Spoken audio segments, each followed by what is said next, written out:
沈世娟死死地抓着我的肩膀，素来毫无波澜的双眸在此刻赤红吓人。她盯着我，一寸寸地打量，宛如一条刚刚蜕皮的毒蛇冲我吐着舌信。我被盯得头皮发麻。她刚刚的话是什么意思？你认错人了吧？我尴尬地缩着身体，怎么看都不像谈话的好时机。可她却宛若未发现我的不自在一般，清冷黑瞳一瞬不移地盯着我，那模样好似怕我跑掉般，充斥着紧张和些许说不清道不明的风。当年你说走就走，如今还故意装作不认识我。陆夭夭，你真狠心。她越说我越糊涂。自我有意识起，我便知道我是串佛珠。说明白点，我就是个工具人。我的宿命便是从塑造男主的人设起，再到男主追求女主时被捏碎身体后的终结。这就是我简短的一生。我轮回999次，每次都在不同的世界、不同的书里、不同的男主手腕上重复着同样的宿命。这第999次，我便是在沈世娟这里充当佛珠工具。她从小便带着我，我目睹她的父母死亡。沈家家大业大，沈世娟的父母死后，家产便被其他亲戚盯上。在经历了许多人间冷暖后，沈世娟心如死灰，从此遁入佛门，再不问世事。沈家二小姐，也就是沈世娟的养妹沈林，却不甘心。在意外获得系统后，她开始了攻略沈世娟的任务。她要沈世娟离开佛门，重回沈家，拿回一切。于是她费尽心思勾引沈世娟。沈世娟从一开始的不为所动，到后面的追妻火葬场，也不过5年时间。我亲眼看着他们的纠缠。而我这次意外化形，便是在沈林心如死灰，换了攻略对象后，沈世娟发疯派人抓回他，然后捏碎佛珠的这个剧情典礼。正常来说，我应该去往下一个世界的，可现在怎么不说话了？走了这么久，变哑巴了？既然这么不想和我说话，那你便喊吧。骨节分明的手从我的肩膀处缓缓往下滑。本该清冷不染世俗的人间佛子，此刻却不管不顾，带着破釜沉舟般的气势，疯得吓人。我伸手想要推开他，却被一把按住头顶。昏暗的佛堂间弥漫着烟香味，佛祖闭着眼睛，高高端坐，供桌上贡品烁烁，青烟直上，他们把我和沈世娟彻底笼罩住。我被压在蒲团之上，感到无比的羞耻和害怕。你疯了吗？我都说了，你认错人了。我不是陆夭夭。你不是他，那你是谁？他一句话便把我给问懵了。是啊，我是谁？我只知道我是佛珠，却不知道我为何会变成佛珠。我叫什么？我来自哪里？我什么都不知道。沈世娟冷嗤一声，打破沉默。你还要继续装吗？冷白的肤色在佛堂之中更显神圣与高不可攀。可沈世娟却做出与之气质完全不符的行为。她伸手掐住我的下颚，贴近。袈裟上的珠子温度冰凉，激得我浑身一颤。我咬着牙怒斥：佛门重地，你不要乱来！沈世娟一听到这话，变得愈发肆无忌惮。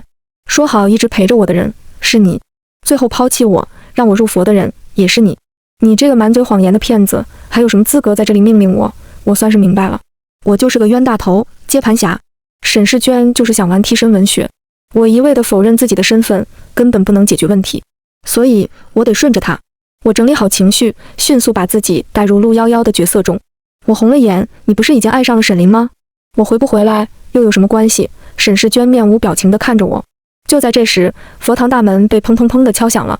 我一惊，他脱下袈裟裹住了我，将我藏于身后。沈林被几个黑衣保镖带了进来，他没注意到我，在看见沈世娟后，他攥紧了拳头。沈世娟，你究竟想怎样？是你说的，让我自重，让我不要纠缠你，让我不要说些不知所云的话，让我不要做多余的事。我都听了，你为什么还要抓我回来？笨蛋，因为他要追妻火葬场了呀。前面998次，我都死在了追妻火葬场前。这回好不容易能看到后面的剧情，我还挺好奇沈世娟会怎么追回沈林。沈世娟勾了勾淡色唇角，墨黑眼瞳轻抬，叫你回来认亲。认亲？认什么亲？沈林懵了，我也懵了。而就在这时，沈世娟突然抓住我的手，她似笑非笑盯着我，一字一句道：当然是认嫂子了。我头皮一麻，陆夭夭这坎今天是过不去了。沈林猛地惊醒，这才发现我的存在。在看到我披着袈裟后，他红了眼眶。世人皆知，沈世娟不轻易让人近身，更别提让人碰她的东西了。沈林认识他10年，攻略5年，都未能碰到他的一根手指，而今他的袈裟却在我身上。你就是为了他，才一而再再而三地拒绝我。沈世娟，我讨厌你！沈林哭着挣脱保镖，跑了出去。保镖们紧跟着他。我缩在角落里，欲哭无泪。破坏剧情，天打雷劈！我完了。沈林是个好姑娘，你不应该这样对她。那你教教我，我应该怎么对她？沈世娟分明在笑，可我却无端生出一股冷意。是要我追她，娶她，向全世界证明我爱她。她精准无误地说出了后面的剧情走向。我额头冷汗直冒。沈世娟猜得这么准，该不会是有特殊能力吧？比如她重生过，还是有系统，还是其他什么？可跟在她身边这么多年，我都没发现她的异状，这究竟是怎么回事？思来想去后，我决定不趟这浑水，直接跑路。但沈世娟就在我面前，一点离开的意思都没有。好啦，我错了，我刚刚就是生气了，才会说这种话。我怎么舍得把你让给他呢？我戳了戳他的手指。沈世娟眸光微闪，冰冷的气息缓和不少。我趁热打铁，可怜巴巴地捂着肚子。我饿了，原本我也不指望这个苦肉计能行得通，可不知为何，沈世娟在看到我这个模样后，眉头紧蹙，似是回忆起什么一般。她站了起来，低头俯瞰我。我去给你拿吃的，在这等着，别乱跑。好，我佯装乖巧的点头。她看了我一眼，没再说什么，便径直离开。在她的脚步声完全消失后，我便迫不及待想要打开门，可我溜达一圈，发现门窗都被反锁了。我突然意识到，他这铁了心要留下我。如果我现在不离开，以后恐怕都没机会跑路了。好不容易变成人，我可不想一辈子锁在他身边。我咬着衣服，头疼了一会儿，突然想到了一个地方。我记得这个佛堂有个通道，通道通往山下，很长很窄。这个地方只有沈世娟知道，我是她的佛珠，自然也知晓。我回想着当时的场景，来到佛祖后面，按下开关，在听到吱呀一声后，眼睛一亮，门开了。我兴冲冲往里走，可还没等我嘴角勾起，一双素白布鞋便挡住了我的去路。我僵住身体，缓缓抬头，本该离开的沈世娟此刻正摸着腕骨，在黑暗之中面无表情地俯瞰我。此前被碰触过的地方还隐隐发烫，残留着她的气息。回想到刚刚不受控的画面，我双脚都忍不住开始发颤。没出息的东西，不就是一个和尚吗？我怕他作甚。我暗骂了自己一声，嘴角却控制不住扬起了讨好的笑。真巧啊！沈世娟没笑，清冷如玉的脸庞看不出一丝情绪。巧吗？你不是肚子饿吗？怎么还有力气到处乱跑？他步步逼近，低沉的嗓音从黑暗中传来，宛如恶魔般低语，刺激着我的神经线。莫名的，我有个预感，如果这次没有找到一个完美的理由搪塞过去，沈世娟绝对会把我就地正法。我掐了一把哆嗦不断的脚，理直气壮地瞪了过去。那你呢？你不是要给我找吃的吗？怎么会在这里？你是不是心里还有沈林，所以想把我饿死了，好娶她呀？我抹了抹不存在的眼泪，吸着鼻子，狗男人，没一个好东西，我就不该回来。沈世娟依旧没表情，我心里越发忐忑不安。赌错了吗？陆夭夭不是这种性格，还是她也没有那么重要？正当我想要改变思路的时候，沈世娟突然笑了，如流水般潺潺的轻笑，驱散了窄暗通道里的阴霾。她信步而来，揉了揉我的头发，傻瓜。她只是我的妹妹，只是妹妹。我呸！谁家哥哥妹妹，天天眉来眼去的。我心里忍不住唾弃她，可脸上是半点都不敢露出苗头。她趁机摸上我的手腕，冷白指尖微凉的温度，无孔不入。下一瞬，我便听到了咔嚓一声。我低头看去，一条银色长链从她的袖袍中延伸出来，最后锁在了我的手腕上。夭夭这么不听话，还是关起来的好。沈世娟笑得像个不染尘俗的天使，说出的话却跟恶魔一般。她捏着我的下巴，逼近，清冽却又充满侵略感的气息，一点点包裹着我。我咬了咬牙，想挣脱，可挣扎半天，手都磨红了，链子是一点都没松。别白费力气了，你以为我还会让你再跑一次？她唇角带笑，盯着我的墨色眼瞳却冰凉凉的，那模样像是把我所有的小心思都猜透了一般。我汗毛直竖，我被囚禁了。佛堂之中，唯有佛祖伴我左右。在确保我跑不掉后，沈世娟才放心地出去找吃的。我坐在蒲扇之上，抱着双腿，怎么都想不通一件事：沈世娟为什么不问我怎么知道的通道？看见我出现在那里，她似乎一点都不觉得奇怪。不对，她是直接待在那里，堵着我，像是完全猜到了我的下一步行动。难道以前曾经发生过类似的事？陆夭夭曾经这么做过？还是她手握剧本，拥有读心术？心里的疑惑越来越多。我忍不住叹了一口气，还是做佛珠好啊，不用操心这些。什么佛珠？沈世娟的声音突然出现，我浑身一僵，转头望去，便见她端着清粥小菜站在门口。佛珠成人，如此天方夜谭之事被发现，肯定会有不小的麻烦。我最怕的便是麻烦。我的意思是，做人太累了，如果有来世可以选择，我肯定不当人。沈世娟弯了弯唇，垂眸看来，那你想做什么？当佛珠，日日夜夜被人捏在手心里肆意玩弄。我倒是看不出，夭夭喜欢这个，我听得脸红耳赤。特喵，谁说沈世娟是个不问世事、清冷高贵的佛子？她分明就是个披着好皮囊的流氓。我磨了磨牙，你别胡说八道，我不是这个意思。那是什么意思？不喜欢被把玩？那便是喜欢偷窥别人。沈世娟眼含玩味，冷白的指骨抓着盘子，微微泛红。我一噎，佛珠的确是个贴身之物，能看见许多平时看不到的东西，比如那藏于袈裟之下的好身材。但这是重点吗？我站了起来，长链碰撞在地上，击出清脆响声。你到底想怎样？你真打算一直把我关这里？你就不怕辱了你的名声，不怕别人说闲话吗？我缓和了语气，眼巴巴地瞅着他。阿娟，你也不希望我们之间闹得这么僵吧？把钥匙给我，好吗？沈世娟放下盘子，抓起长链一扯，我便整个人不受控地往前倾，直直撞入他的怀中。僵吗？他捏了捏我后腰处的软肉，语气带着冷，这不是挺软的吗？流氓！他明明知道我所言的僵，并非这个僵。我怒视他，却被他按在了地上。他也盘坐在对面，拿着碗就想喂来。我偏头躲过，我有手有力气，会自己吃。沈世娟模糊不清地笑了声，冷淡眼瞳轻垂，盯着我的手，废掉就没了。废掉！我惊讶地破了音，双手下意识地往后藏。你疯了吗？沈世娟一脸认真，用刀子会流血，佛门禁地不能见血，所以还是用棍子打吧。你他妈也知道这是佛门禁地呀，我都要吐血了。吃，我吃还不行吗？我凑了过去，长链叮当作响。沈世娟见我配合，反而放下了碗，笑道：夭夭不是不想吃吗？何必那么勉强自己？他说的是人话吗？不吃就得断手，这换做谁都选择吃啊。可现在他什么意思？这是要我主动配合，还要我求着他喂？淡漠如玉沈世娟怎么会有这么恶劣的性子？我心在呕血，嘴上干笑两声，不勉强，真的不勉强。你喂的粥好吃，我想吃，你快喂吧。那你说说有多想吃？他明明和我同坐一处，可逆过来的眼神却让我有种被他高高俯瞰的错觉。勺子搅动清粥，在寂静佛堂中异常响动。我攥紧拳头，开始盘算，现在把这碗粥泼到他脸上会有多严重的后果。沈世娟突然松了口，清冽眉眼染上一抹笑意。过来，我喂你。阴晴不定这个词用在他身上最合适不过。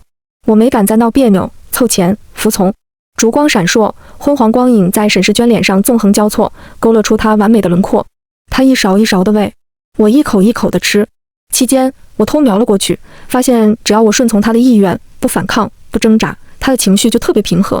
可我现在是人啊，我不是佛珠，我也不必身不由己，任由他人摆布。我又怎么甘心做个金丝雀，再被困于此？一碗粥见底，我的思绪也随着他停下而断。阿娟，你辛苦了，我给你捏捏肩。沈世娟眯眼看来，我急忙勾起讨好的笑，解释道：爱是相互的，你对我好，我自然也想对你好。哎，沈世娟眸光沉沉，如果真的爱，那你当初就不会离开。陆夭夭，你又想玩什么把戏？他余光扫下，唇角一勾，是这个吗？你要这样杀了我，是吗？指骨分明的手指猛地缠住长链，然后将其捆在自己的脖颈之间。沈世娟像个疯子般毫无防备地凑到我前面，然后把我的手放在长链上。他一用力，我的手便扣着长链，死死锁住他的喉咙。空气缺失，让沈世娟冷白的脸瞬间泛起一片薄红。你疯了吗？我的手都在颤抖。没错，我刚刚是有一瞬间的杀意。我想离开这里，想离开这个变态。我想借以捏肩膀鸣头，用长链锁喉。可我也只是想想，并没有真的要杀了他。可沈世娟现在却在借我的手自杀。不，他不是自杀，他是想要彻底困住我，用愧疚、自责、痛苦困住我，让我永生难忘今日，让我一辈子都记得他现在痛苦的模样。疯子！我摆脱他的手，跌坐地上。沈世娟脖颈挂着长锁，原本淡色薄唇此刻染上一层诡异的红，她的睫毛微微颤动，眉眼却带着讥笑。怎么我给你杀我的机会，你反倒怕了？沈世娟拿着空碗离开后，我呆坐在原地，心脏久久都不能平静。刚刚他是真的下了死手，如果我晚上那么一些时间反应过来，他可能真的会死在我的手里，我会活活掐死他。陆夭夭，你到底招惹了什么玩意呀？我抓狂地揪着头发，突然门口传来一声响动，像是有什么人在说话。我走到门口，贴近门板，外头依稀传来熟悉的声音，那是沈林。他不是走了吗？怎么又回来了？而且听着声音挺平和冷静的，丝毫没有今日看到的那般激动。我拧了拧眉头，谈话还在继续。沈林看着沈世娟，指了指佛堂，小声道：里头怎么样了？他信了吗？沈世娟没出声，反而是我在听到这话后，心里的疑惑更浓了。沈林说的人是我？他们在计划什么？演什么？什么信不信？难道说他们今天都是在演戏？沈凌难过是假，指责是假，失望离去也是假。可他们这么做到底有什么目的？我思绪混乱，不等我猜测出来，佛堂大门便打开了，光从外面照进，刺得我眼眸直眯。沈世娟站在门口，身着红色袈裟，浑身光芒，宛如得道高僧，可她脸上却挂着不合身份的笑。你都听到了，我心脏在疯狂乱跳，是要顺势承认，还是要否认？承认后会不会被灭口？可若是不认，我又该怎么做才能得到真相？见我没说话，沈世娟嘴角笑意微冷。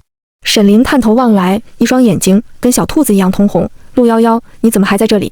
世娟只能是我一个人的，你最好收起那些不该有的心思，她这辈子只能娶我。我眉头一皱，所以沈凌刚刚在门口说的人不是我。可这佛堂之中哪还有其他人的存在？不对，佛堂里还有通道，难道说通道里藏着别人？如果是这样的话，那沈世娟出现在通道里堵着我，就说得通了。我按捺住疑惑，可怜巴巴地看向她，姐姐为什么对我敌意这么大？我做错什么了吗？明明是阿娟要我留下来的。哦，我忍住想吐的冲动，笑得又茶又贱。更何况阿娟是个人，不是属于谁的物品，她想要娶谁，又不是我们能干涉的。姐姐你说对吧？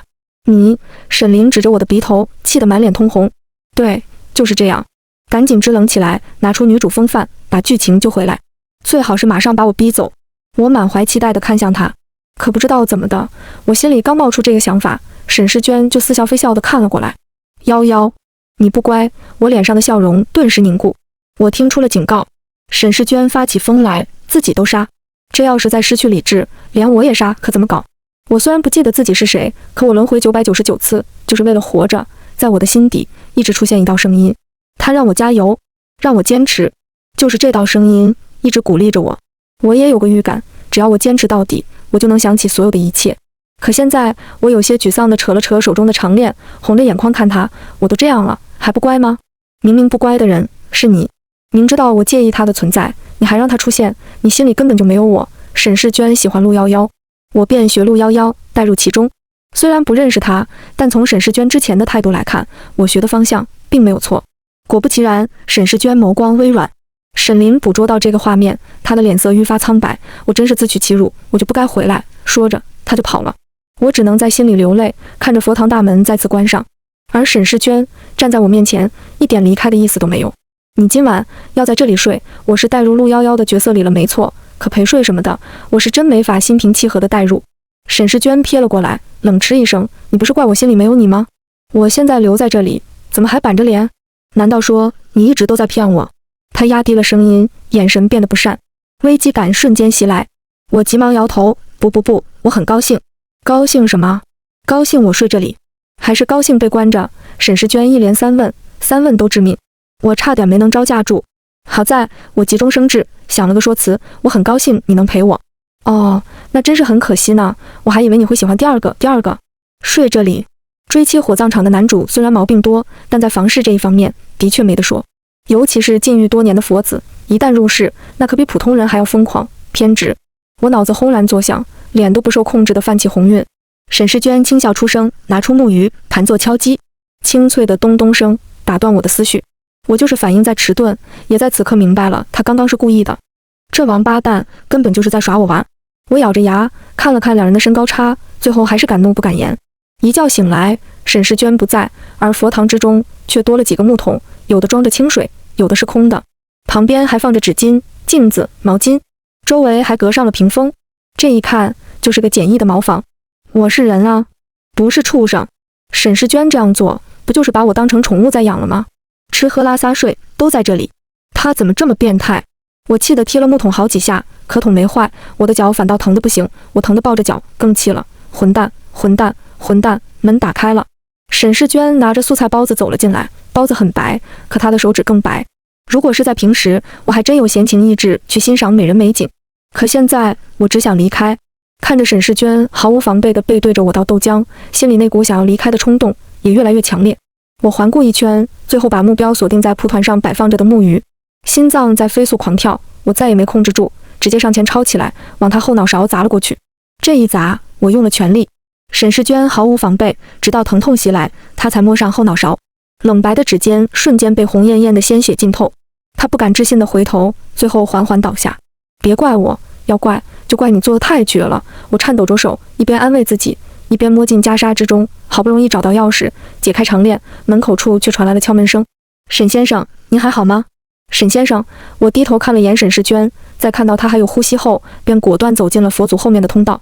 我一路奔跑，在黑暗中不敢停歇一瞬，直到来到一处拐角，我发现这里居然多了一个分岔，2个分岔都是一扇门，门的后面通往哪里我不清楚，但我知道有一个是出口，可出口是在左边还是右边？我犹豫了1秒钟，最后选择了左边。可当我推开石门的那一刻，我却愣住了。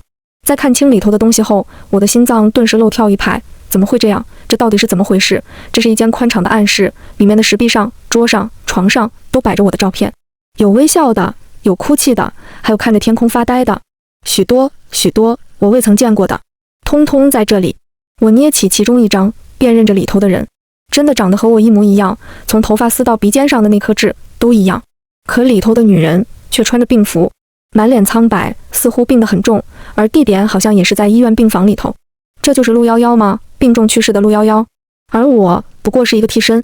我眉头紧蹙，一道清冽的声音突然传来：好看吗？我手一抖，照片从指尖滑落，飘到了地上。他不是昏过去了吗？怎么还能追到这里？沈世娟满头是血，她站在门口，淡淡看来，宛如刚从地狱中厮杀回来的魔鬼般，无声无息。她堵住唯一的去路，这回我想跑也跑不了了。眼看着沈世娟逼近，我的双腿都控制不住，开始发颤。你不要过来！沈世娟没听，她径直走来，随后捡起地上的照片，她仔细地擦掉了上头的灰尘，眼瞳抬起，直勾勾盯着我。你说不听话的孩子该怎么惩罚好呢？她的余光往下一扫，随后唇角轻扯，一字一句道：不如就从断腿开始。我冷汗津津，突然瞧见了她藏于袖袍下的指尖带着轻微的战栗。沈世娟在强撑，刚刚的一击的确是伤到了她，所以我有机会。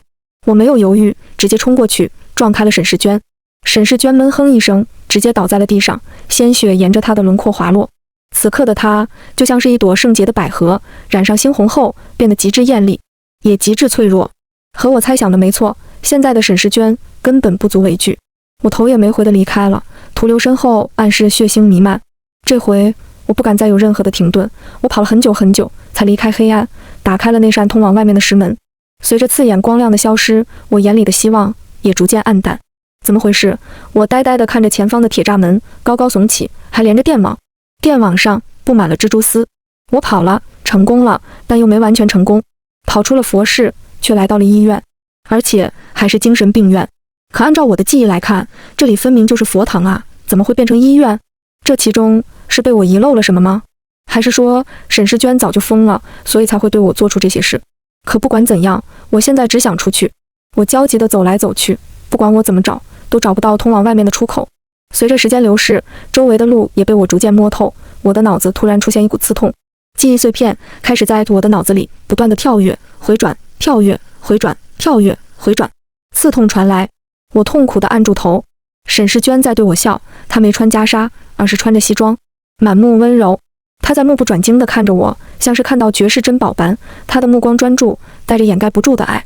这还是我认识的变态沈世娟吗？随着疼痛消失，我也听到了，她冲我说了一句：夭夭，我爱你。记忆到这就没了，所以我就是陆夭夭，是那个照片上的女人。可我为什么会忘了？我想再回忆，可不管我怎么想，都想不起一丁点过去。我大口大口地喘着气，满脑子都是不解。既然我是陆夭夭，沈世娟那么爱我，我为什么会离开？为什么会变成佛珠？她又为什么会突然这么疯狂？这到底发生过什么？没等我想起一切，身后便出现了一群保镖，将我请了回去。我被带回了佛室之中，沈世娟一直都没出现，一直到第3天，她才苍白着脸走了进来。她的额头裹着绷带，手上端着清粥小菜，好像不打算秋后算账一样。我忐忑不安了3天，就怕她真打断我的腿。可现在沈世娟只是淡淡开口：过来喝粥。粥里没毒吧？有，毒死你！沈世娟没好气地丢下勺子，清脆的响声让我眯起了双眼。她之前该不会一直都是在吓唬我的吧？我都把她伤成这样了，刚刚还挑衅她，她居然也不生气。喝完粥，吃完小菜，我擦着嘴巴提了一个要求：我想出去走走。不行。为什么？我拔高音调，在确定我就是陆夭夭，她也不会对我动手后，我现在也有些肆无忌惮了。天天待在这里，我都要闷死了。我要出去，我要出去。自从化刑后，我一直被关在这里，无法离开。1天2天也就罢了，光是想到未来的每一天都这样，我真的受不了。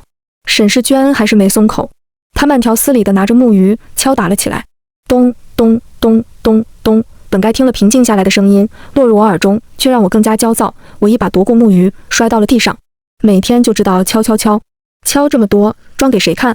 你若真心向佛，就不该囚禁我，做出这等荒唐事。沈世娟定定看着摔落在地的木鱼，而后又看向我。你说的对，他这是想通了，要放我走。我眼睛一亮，忍不住激动起来。可下一瞬，他便大步走来，攥紧我的手腕，垂眸轻笑。你说的真的很对，我该做的不是骗自己，而是遵循本心。我心里闪过一丝不好的预感。我结结巴巴道：你什么意思？你说呢？他的目光逐渐放肆游离在我身上，我控制不住想起那晚放在我肩上的手。我被压在了蒲团上，地板的冰凉透过薄薄的衣服渗透过来，鸡皮疙瘩不受控制直涌而出。我害怕地抵住他，我不出去了还不行吗？你饶了我吧，我真的知道错了。你不想让我出去，是因为外面很危险，对吗？沈世娟扯了扯嘴角，她眸光深深，藏了许多情绪在里头，让我看不透，猜不透。我这3天其实也想通了，我现在没有证件，没有钱，就算顺利离开这里，跑到外面也会饿死。那些保镖油盐不进的，根本不好糊弄。沈世娟是我现在唯一的出路，而且我也想知道真相，还有那些关于我的过去。我不闹腾后，沈世娟松了口。我现在带你出去一趟。去哪儿？沈世娟抬眸，语气平淡。去见一个人。谁呀？沈世娟没应我，不管我再怎么追着问，都没再回。我坐上黑色迈巴赫，看着车窗外不断倒退的树木，心里也越来越激动。可很快我就笑不出来了。沈世娟将我带到了一栋独立小洋房面前，看着这里，我莫名觉得恐慌。明明是那样的陌生，一棵树、一朵花、一株草都陌生的想不起来，可我就是恐慌。能不能不进去？我扯住沈世娟的衣角，身体控制不住的站立，那是来自灵魂深处的害怕。我能感觉到我曾经在这里发生过不好的事，所以才让我的内心如此抵触。该不会是沈世娟曾经在这里对我做过什么疯狂的事吧？所以当初我才会逃跑，然后阴差阳错变成佛珠，轮回999次，再次回到原点。沈世娟没出声，只是握住我的手，恰到好处的力道，让我没有一丁点的疼痛。可是这并不能降低我的恐惧。她没给我退缩的机会，拉着我大步走近，推开了洋楼的大门。在看到里头坐着的人后，我心里的恐慌感突然又消失了。夭，世娟，你们怎么有空过来了？她亲昵地走上前，搂住了我，一下又一下地拍着我的背，动作轻柔至极，仿佛将我当成了什么易碎的宝贝般，让我受宠若惊。叫陆怡。陆怡好，我乖巧地任由她摆布。沈世娟很熟悉这里，她去厨房倒了几杯水放在了桌子上，一点都不像个上门做客的客人，反而像这栋楼的主人。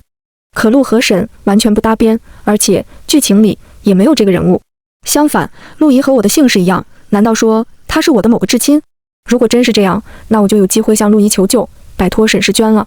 趁着沈世娟离开的空当，我提出了想要住在她这里的要求。我以为就冲陆怡对我的热情，她会想也没想就同意，没想到她直接摇了摇头，拒绝了我。夭，不要闹脾气了，世娟是个好男人，你应该珍惜他。我听到这话有些无语。沈世娟这么疯，也算个好男人？他是没见过男人，还是在开玩笑？我不得而知。总之，我没把他的话当回事，只是有些可惜，少了一个可以离开的法子，也不知道还要和沈世娟纠缠多久。离开小洋房的时候，一对夫妻突然冲到了我和沈世娟面前，我吓了一跳。沈世娟将我护在身后，可那对夫妻却不依不饶。陆夭，你这个没良心的东西，我们养你这么大，你却对我们不管不顾，还有没有天理了呀？他们一嚷嚷，周围的人就围了过来。我看着这个画面，不知为何，脑子里突然飞速闪过一些模糊不清的记忆片段。他们见我没吭声，直接坐在地上嚎啕大哭了起来。大家评评理呀！这个小娘们自从大学毕业后就没回来过，甚至连一分赡养费都不给。我们找了她这么多年，结果她倒好，嫁给了有钱人，过着上流社会的生活。对我们，她是一点愧疚都没有啊！我懵了。他们说的人真的是我吗？我以前这么没有良心的？沈世娟突然握住了我的手，抬眸丢出一字：滚！那对自称是我父母的夫妻，当下坐不住了，上前就想干架。保镖出马，将他们按在原地。可他们嘴上还是骂骂咧咧：你个臭和尚，不去化缘，管这么多闲事做什么？你是不是也和这个烂逼娘们有一腿？烂逼娘们，有这么说自己女儿的父母吗？我拧起了眉头，脑子里的刺痛也越来越猛烈。随着一道道虚影的出现，我也扛不住，痛晕了过去。在晕过去之前，恍惚中我还见到了沈世娟慌张的神情。慌张？她这个疯子也会慌吗？我做了一个梦，小洋房还不是小洋房的时候，我就住在里头。我有爸爸妈妈，还有一个弟弟，可我却不想回去。对我来说，家就是个噩梦，造成源头的人就是那对骂我烂逼娘们的夫妻。黑暗、辱骂、暴打，无止境的索取，这便是他们给我的童年。从小我便被输入让弟弟的观念，不让就打，尺子打断，藤条打，藤条打断，铁丝打。他们总是有新的花样来虐待我。皮开肉绽是什么滋味？被人用烟头按又是什么滋味？他们不会了解，只会让我亲自去感受。随着一回回的记忆重现，我也控制不住尖叫出声。我从噩梦中惊醒，已经是2天后。我满头冷汗，身体控制不住的颤抖。沈世娟第一时间抱住了我，她语气温柔，像是对待小孩般，低哄着：“别怕。”我颤抖着抬眸，一眼便见到她眼底那还来不及掩饰的心疼。我全都想起来了。阿娟，就她满目愕然。我苦笑，看向窗外。其实有病的人不是沈世娟，而是我。我是个爸不疼妈不爱的孤儿，我家极度的重男轻女。每次只要发生什么，我都会成为他们的出气筒。佛珠便是他们惩罚我的武器。为了让我更疼，他们把佛珠串在铁条中，做成可以鞭打我的工具。圆滚滚的佛珠砸在身上的痛，我一生都忘不了。后来我靠着自己的努力摆脱了原生家庭。为了生存，我进入编剧这行。对现实世界的失望让我更加沉迷于创造全新的世界。对我来说，我笔下的人和物都是独立的灵魂，他们能自由自在地活着，没有痛苦，没有折磨。我幻想出许多美妙的东西，把它写下来，传达给世人，这便是我一生的执念。可我太执着了，角色剧本被吐槽，让我开始了自我怀疑。我写的东西真的有那么差劲吗？于是我尝试带入角色，去感受他们，感受我笔下的灵魂。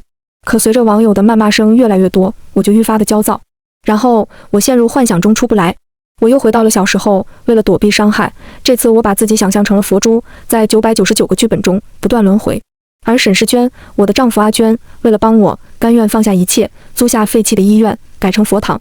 她剃光了头发，换上袈裟，甘愿成佛。她还雇佣了许多人陪我一遍遍地演戏，其中就包括沈林。她做了这些，就为了帮我圆梦，就为了让我能走出这些噩梦。所以陆怡才会说他是个好男人。所以那天在佛堂门外，沈林才会问他那些话。所以通道里才藏了那么多我的照片。所以在面对我的质疑，我的反击时，他才会一声不吭地忍住痛楚。对不起，疼吗？我颤抖着摸着他的头，那里还有我砸伤他的伤口。沈世娟满目释然，她揉了揉我的头发，不疼。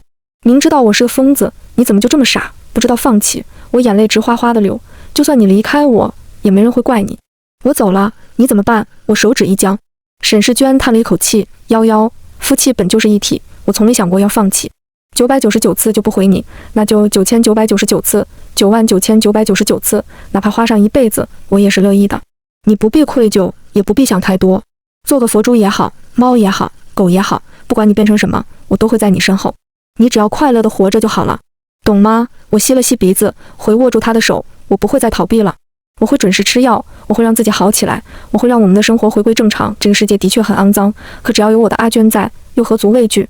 他勾起唇角，墨色眼瞳闪烁的光比屋外的星星还要耀眼。我等你。全文完番外沈世娟篇，11是个很有才华的女孩，可她却不快乐。爱上她，和她结婚后，我才发现她的痛苦。她有个不合格的父母，还有个吸血鬼弟弟。我不能想象，在过去的20年里，她是怎么熬过来的。身上留下的烟疤，丑陋的鞭打伤，不管哪一处，都让我心痛不已。我时常在想，如果我早点出现就好了，这样就没人敢欺负她了。可是没有如果，所以我只能在当下小心翼翼地守护她。可随着一部剧的播出，那些网友的恶言恶语就像一片片雪花砸下来，累积成山，将我的11彻底压垮。她变得神神叨叨，每日都锁在房间里嘀嘀咕咕。我想救她，我想告诉她我爱她。很多人童年的不幸需要用一生去治愈，11亦是如此，而我心甘情愿成为她的良药。番外完。